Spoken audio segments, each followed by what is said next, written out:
scrolling a little bit further down, still on proposed rule page 2, there are 2 additions in toward the bottom of the page there where it reads collateral contact. There's the insertion of the rule relevant, and then there is insertion of language, the reporting party, so on. Feedback on that? I'm trying to get my brain around why relevant needs to be included in that. I mean, help me understand that. I guess I'm just not clear on why that one word is in there all by itself.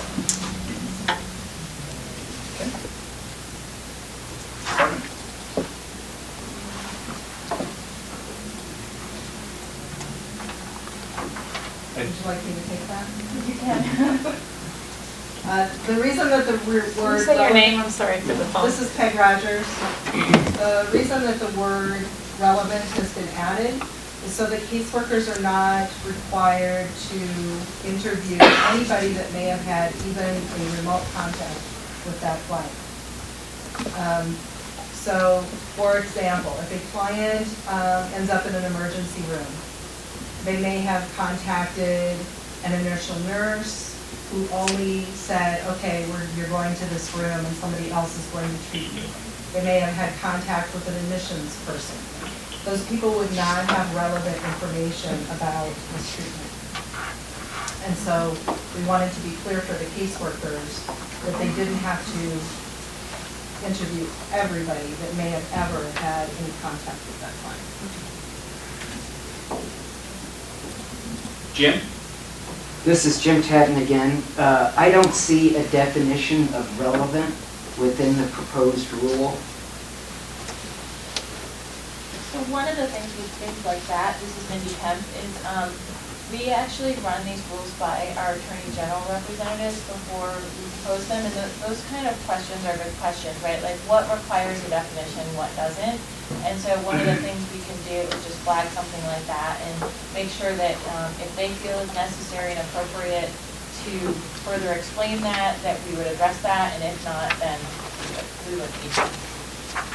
Jim again? Again, this is Jim Tatton. I think that's very important. Relevant is really, yeah, you have to have a clear legal definition of it because it encompasses the whole construction and application of the vast majority of the substance of the rule.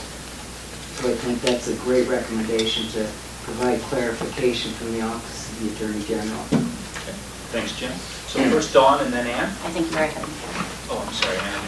So this is Ann Patton, and I guess, Peg, in light of what you suggested, I think that, just disqualifying somebody because they had a momentary interaction is making huge assumptions about what did or did not take place.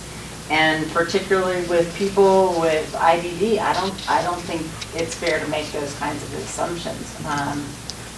I think anything could be relevant.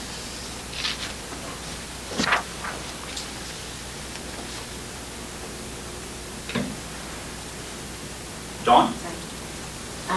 As a parent, I have a child who is nonverbal as well and very significantly involved. And we homeschool, and so, kind of a lot of those mystical things that people don't like. And relevant does concern me as well, because if something were to ever happen and I was to say, here's a list of 10 people that I would want to collaborate, but there's nothing mistreatment happening here, and they could use the relevant to say, we don't think they're relevant.